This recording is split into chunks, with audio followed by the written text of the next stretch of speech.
Okay, welcome to Java with Judd on location at Birdie's Diner in Valparaiso. Welcome to all those that are watching online and the couple people that have come out today to watch the show at Birdie's. I'm Judd Tolmen. I'm president of Tolmen Financial, and we're just trying to provide information and education for people on many different topics because this has to be a learning process and it doesn't just stop at a meeting with a financial person and then you put it on a shelf for a couple of years. So let's get started on today's topic. Okay, like I said, we're here at Birdie's on a bright sunshiny day, had some rain overnight.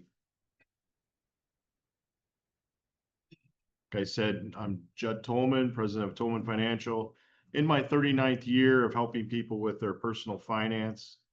And we have covered this slide in a previous Java, but it's also out online on YouTube.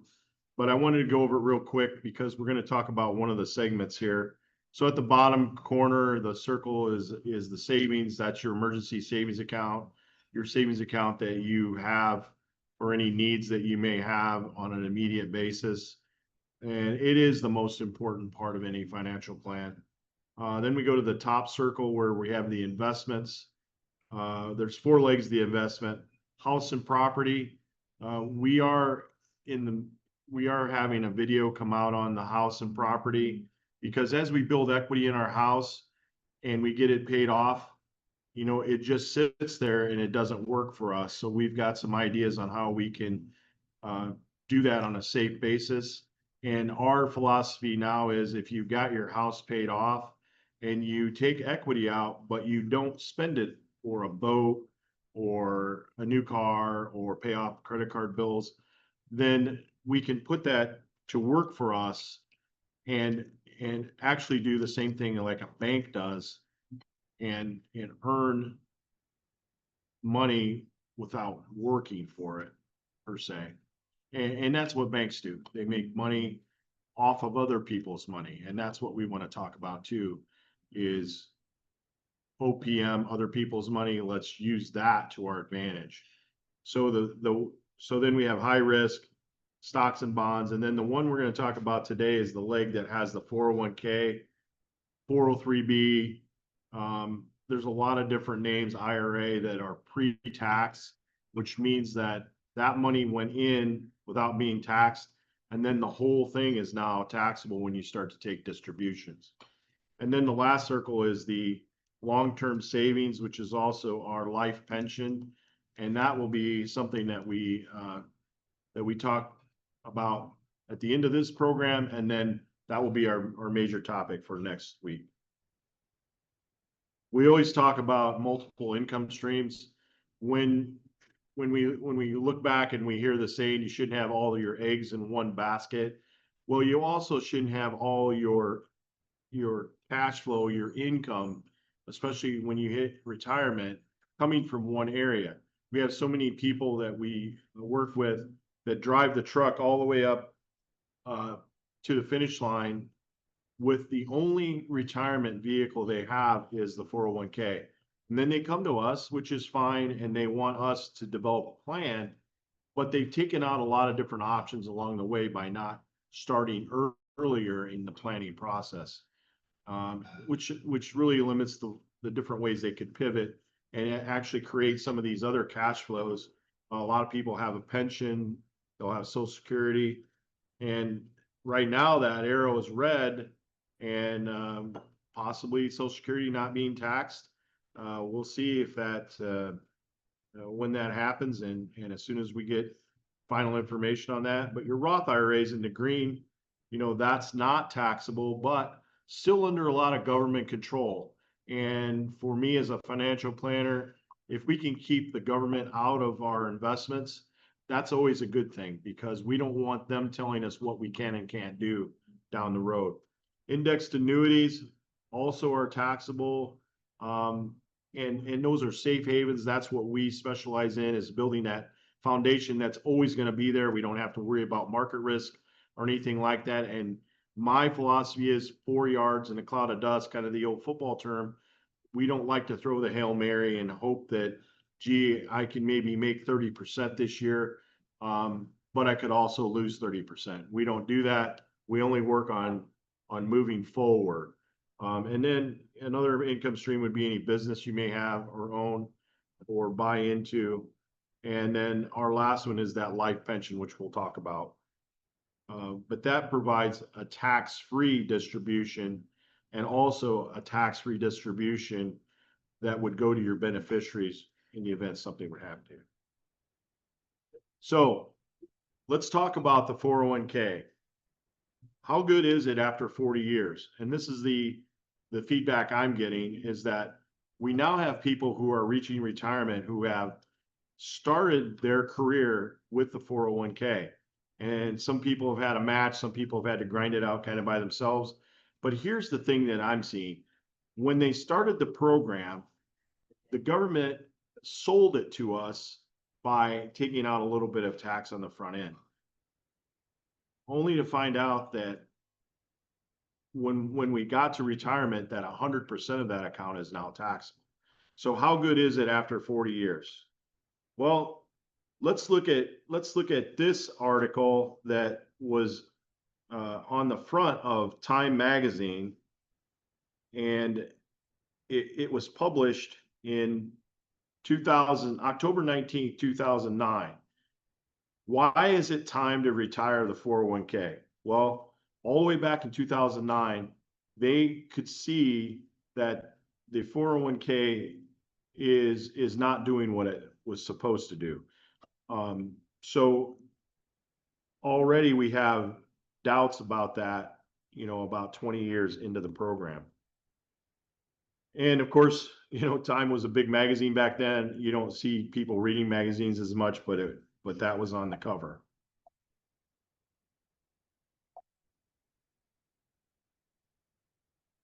So let's talk about the 401k. And once you sign up for the 401k, you have a partner that's standing right there next to you, and it's the federal government. So you sign your contract, you're enrolled. A lot of companies now do automatic enrollment so that you're already into the 401k. So you're basically in a contract with the federal government, and as your partner, the federal government's going to take about 25 cents for every dollar that comes out of that program. So let's say you build this 401k to $500,000, $1 million. The federal government really looks at that as they own 25% of that. So if you have $1 million 401k, you really only have 700 to 750,000 that's actually yours, because along the way they're going to take money out. And here's the thing people don't think about. You earn interest on that every year. So let's say you earn 10% interest and it goes to 1,100,000. Now you just gave them not only 250,000 from the million, you just gave them another 25,000. So it just keeps building against you. And the bigger that snowball gets, the more that you're going to give to the federal government. The other thing that happens is that the government is changing the rules after we get these funded, and we'll talk about that in a second. But Uncle Sam's there with his hand wide open so that he can take, your hard-earned money that you put in there in good faith and not knowing that they're going to change the rules.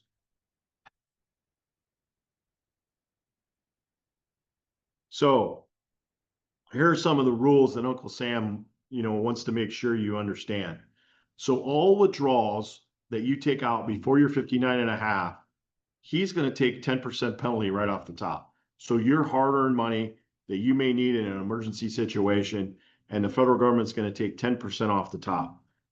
Then that whole distribution is going to be taxable to you when you do your taxes in that next year. They sold this program way back when it started, that when you started taking the distributions that you would be in a lower tax bracket.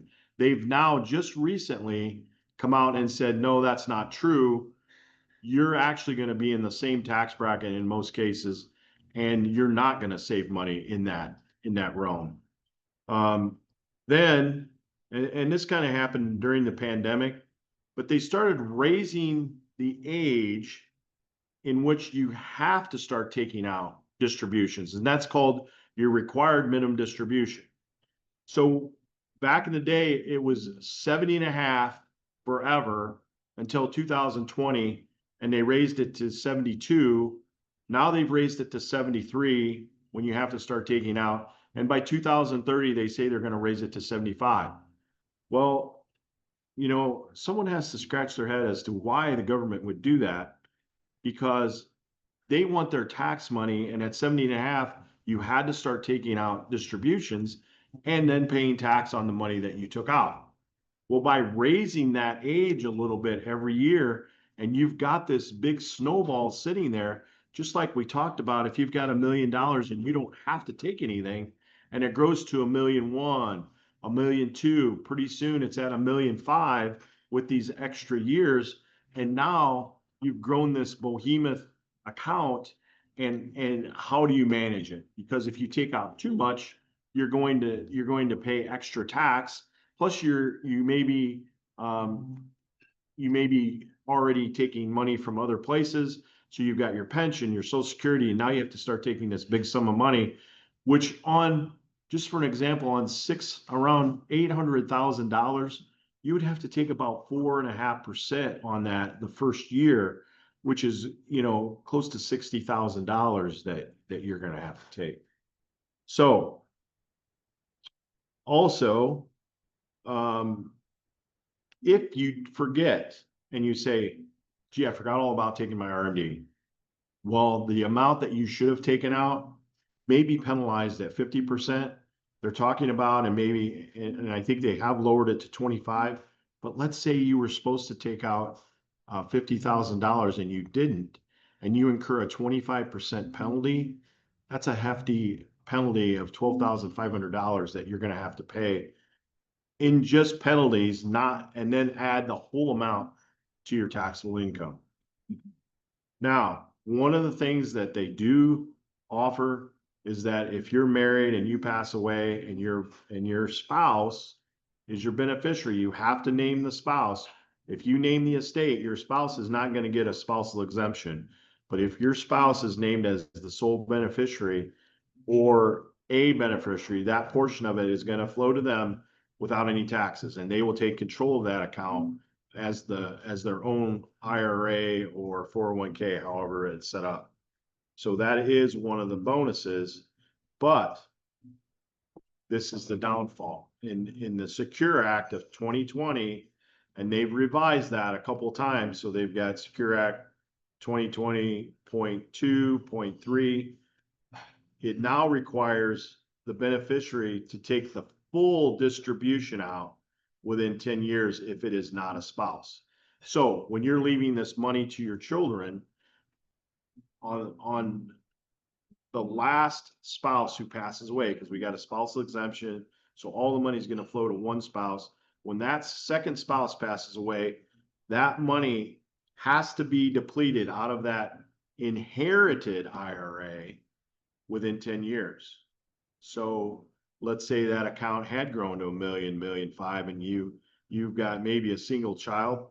They're going to have to take out over $100,000 a year for 10 years and make sure that that last year that they deplete that whole account. If there are some really good years where you make significant interest, it could be a lot more than that. But they are forced, maybe in their high earning years, or maybe they're starting to take their required distribution as well, that money is going to maybe get taxed at 40% or higher because of it going to one child or even two children who are already making really good money and are in higher tax brackets. So that's one of the changes that nobody's talking about. I don't hear anybody talking about that anywhere. And then the big thing is you've saved for retirement. you've sacrificed blood, sweat, and tears. You've got your account ready. You're ready to retire, and the government changes the rules, just like they have in 2020. Well, there's nothing that says they don't change the rules. Again, there's nothing that says at some point, hey, we're going to tax 401k, IRA, 403bs, all those pre-tax accounts at a different rate.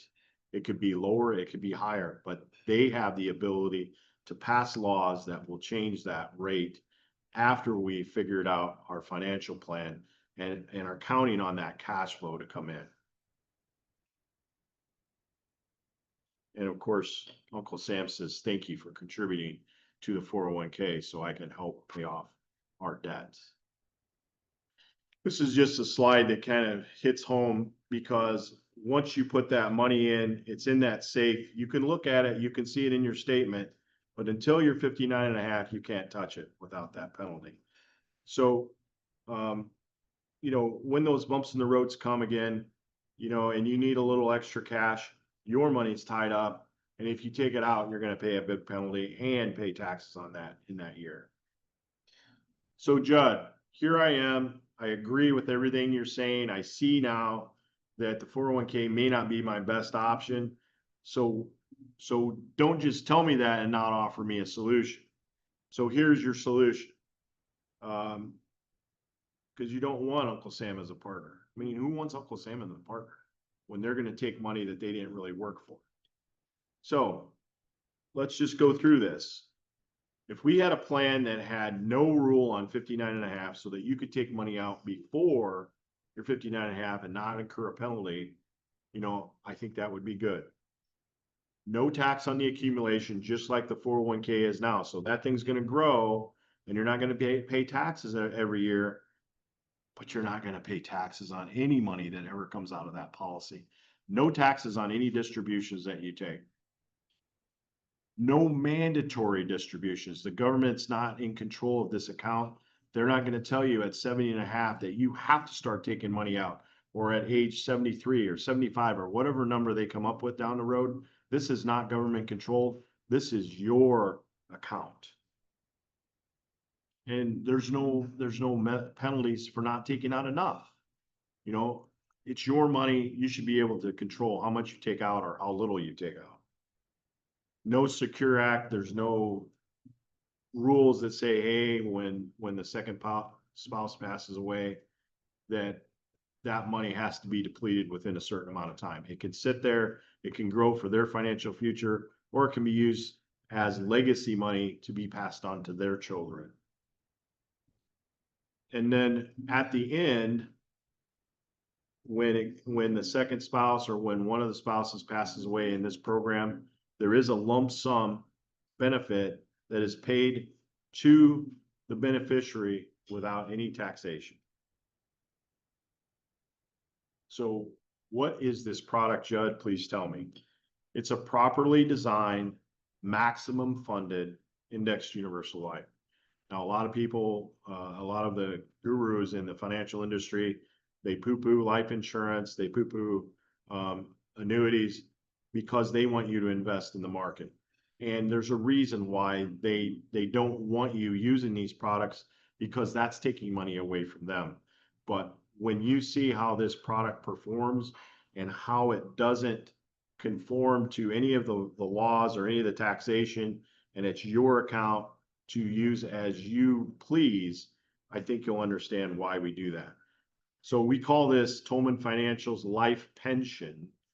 And in doing that, like we talked about, we can set up the program and make it specific to your needs, figure out what growth, what goals you have.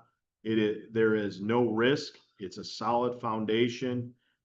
It doesn't have a lot of the rules and regulations, and it will grow on a consistent basis. So you don't have to worry about it going backwards or being at risk.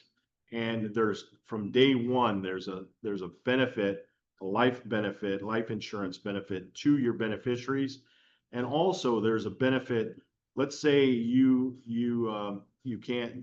have an accident or you have an illness, critical or chronic illness that doesn't allow you to do your activities of daily living, like feeding yourself, bathing yourself, moving from your chair to your bed. This policy will actually pay you a portion of your death benefit early, so you can get over that hump, even if you're maybe in an accident where you're not able to care for yourself. You can actually tap into some of your face amount and get you over that hump.